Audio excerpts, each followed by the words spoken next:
On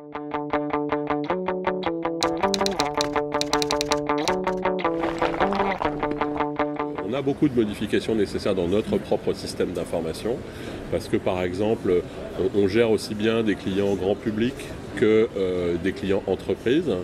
Et c'est vrai que le DSI ou le RSSI de la société X, il est aussi éventuellement utilisateur de Xbox Live si c'est un gamer.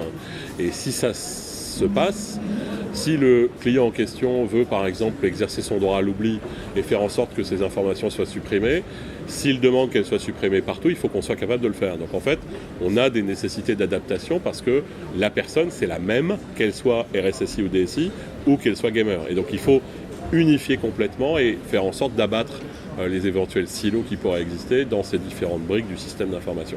Donc on a quelque part les mêmes problèmes, si j'ose dire, que la plupart des entreprises. En ce sens, on n'est pas différent. Donc ce n'est pas nos services en tant que tels. Ce sur quoi on a besoin d'adapter, c'est essentiellement notre système d'information interne et puis bien sûr nos clauses contractuelles pour s'engager auprès de nos clients à respecter le règlement, ce qui est juste une obligation. Donc, en fait, sous réserve qu'ils utilisent Azure Stack, pour prendre cet exemple-là, parce que je pense que c'est probablement la façon la plus simple de régler ce problème, il y a une véritable homogénéité et même similitude en dehors de la partie purement hardware de tout le reste.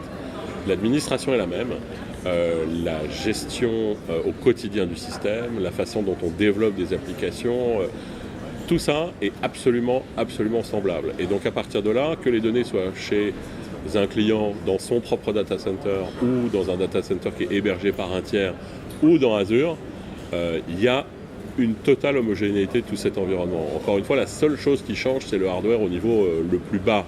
Tout le reste, création des machines virtuelles, authentification des utilisateurs, développement des applications, gestion au sens administration système des choses, tout se fait exactement de la même façon. Donc ça simplifie considérablement cette difficulté.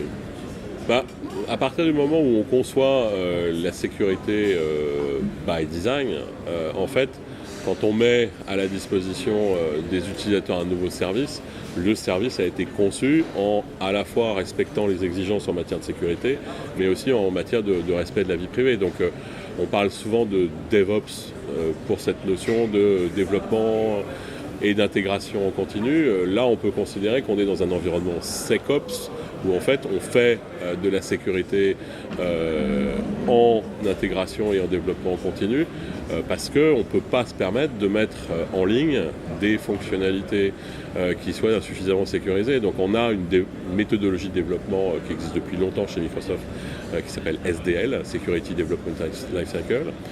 On a adapté la méthodologie FDL pour des développements en mode agile, parce qu'en fait au niveau du cloud, tout est développé en mode agile. On a des centaines de milliers de modifications, soit de configuration, soit de services par jour dans le cloud. Donc en fait, on ne peut pas se permettre de ne pas faire ça de manière extrêmement rigoureuse. Pour l'automatisation de tests, tout est automatisé, absolument tout. Donc oui, l'automatisation c'est obligatoire, on n'a pas le choix. À cette échelle-là, si ce n'est pas industriel, ça n'existe pas.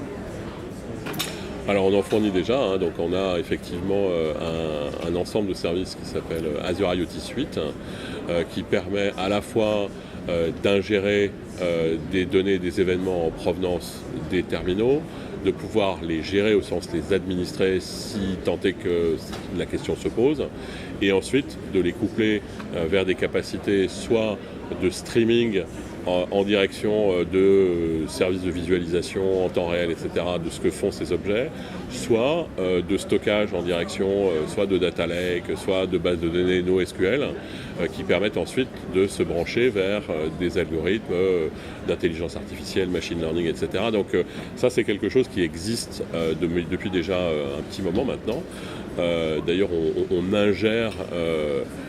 si ma mémoire est bonne, 4 000 milliards d'événements dans l'environnement IoT chaque mois. Donc c'est quelque chose qui commence vraiment à devenir une réalité tangible.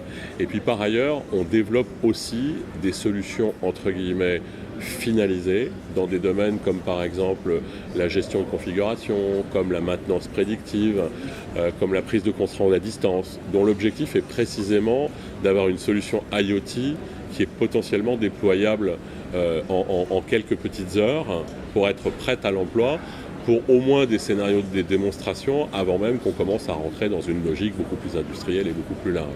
Mais l'idée qui est derrière, c'est effectivement simplifier et démocratiser l'IoT. But maybe we can change, we sure can't stay the same, 'cause life's a foolish, foolish game.